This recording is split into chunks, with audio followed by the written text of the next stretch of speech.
अस्सलाम वालेकुम अज़ीज़ दोस्तों, खुशामदीद हमारे चैनल क्लिक टू लर्न में। और मैं हूँ आपके साथ कायनात। नाज़रीन, उम्मीद करती हूँ कि हमारी पिछली वीडियोस आपको पसंद आए होंगे और आने वाली वीडियोस को भी आप लाइक और शेयर ज़रूर करेंगे। नाज़रीन, जैसे कि आपको पहले मैंने एक रेमेडी बताई थी फेशियल हेयर रिमूवल के हवाले से, आज भी मैं आपको एक और भी रेमेडी बताने लगी हूँ फेशियल हेयर रिमूवल के हवाले से, जिससे आपको अनवांटेड हेयर से निजात मिल जाएगी। नाजरीन, इसके लिए आपको करना ये है, ये निहायत ही आसान नुस्खा है, आप घर पे इजीली अप्लाई कर सकती हैं। आपको करना ये है कि आपने एक अंडा लेना है और उसकी सफ़ेदी अलग कर देनी है। आपको सिर्फ सफ़ेदी चाहिए और अंडे की सफ़ेदी में आपने आधा चम्मच एलोवेरा जेल डाल देना है और इसे आपने अच्छे से मिक्स करना है।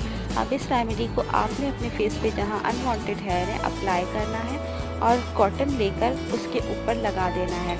और कॉटन के ऊपर भी आपने इस रेमेडी के साथ इसको ऐसे अपने फेस पे अप्लाई करना है जैसे किसी मास्क को आप अप्लाई करती हैं जहाँ जहाँ अनवांटेड हेयर्स हैं वहाँ। और उसके बाद आपने इसे सूखने के लिए छोड़ देना है। जब ये अच्छे से सूख जाए तो इसे मास्क की तरह नीचे से ऊपर की तरफ जब आप खींचेंगी तो आप देखेंगे कि आपको बिल्कुल वैक्स की तरह रिजल्ट मिलेगा और आपके फेस से अनवांटेड हेयर्स इजीली रिमूव हो जाएंगे। आपको अगर वीडियो पसंद आए तो आप शेयर ज़रूर कीजिएगा और ये नुस्खा ज़रूर अप्लाई कीजिएगा। हाज़िर होंगे आपकी खिदमत में एक नए नुस्खे के साथ। तब तक के लिए अपना ख्याल रखिए। अल्लाह हाफ़िज़।